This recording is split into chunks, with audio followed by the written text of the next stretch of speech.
పాల్గొందాం.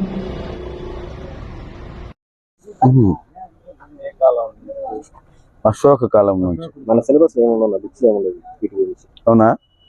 లక్ష్మీబాయి మరి ఎట్లా ఇవి ఎట్లా సంపాదించారు వీటిని? చిన్నప్పటి నుంచి హాబీ. నువ్వు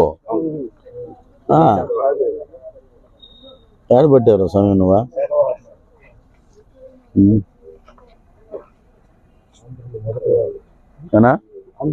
చూడనా గ్రేట్. అవును గ్రేట్. సింధ్ సుల్తానేనా? వీటితో పాటుగా మన గాంధీ పీరియడ్లో విదేశీ వస్తు పరిశ్రమ జరిగినప్పుడు వాళ్ళు వాడిన కరెన్సీ కానీ బ్రిటిష్ వాళ్ళకి తెలియకుండా వాడినటివి అది డిస్ప్లేలో పెట్టాము. ఆర్బీఐ గవర్నమెంట్ 1960లో రిలీజ్ చేసి క్యాన్సిల్ చేసిన 10,000 రూపాయల నోటు, 5,000 రూపాయల నోటు అది కూడా డిస్ప్లేలో ఉంది. దాంతోపాటు ఆర్బీఐ రిలీజ్ చేసిన 1000 రూపాయల కాయిన్స్, 500 రూపాయల వెరైటీ డినామినేషన్స్ అన్ని డిస్ప్లేలో పెట్టడం జరిగింది.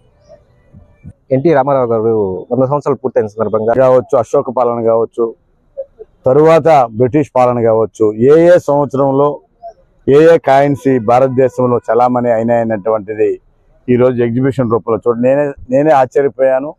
ఎందుకంటే ఇంత గొప్ప కలెక్షన్ ఎక్కడ జరిగింది, ఎలా చేయగలిగినావు? అదే రకంగా నోట్లు కూడా, ఇటు కాయిన్స్ నోట్స్ అన్నీ కూడా ఆయన మొత్తం కూడా ఆయన ఇంత హాబీగా తీసుకొని వీటన్నీ కూడా సేకరించిన దానికి నేను జయరామ్కి ప్రత్యేకమైనటువంటి అభినందనలు తెలియజేసుకుంటున్నాను. చాలా సంతోషం. మన ఊరు పిల్లవాడు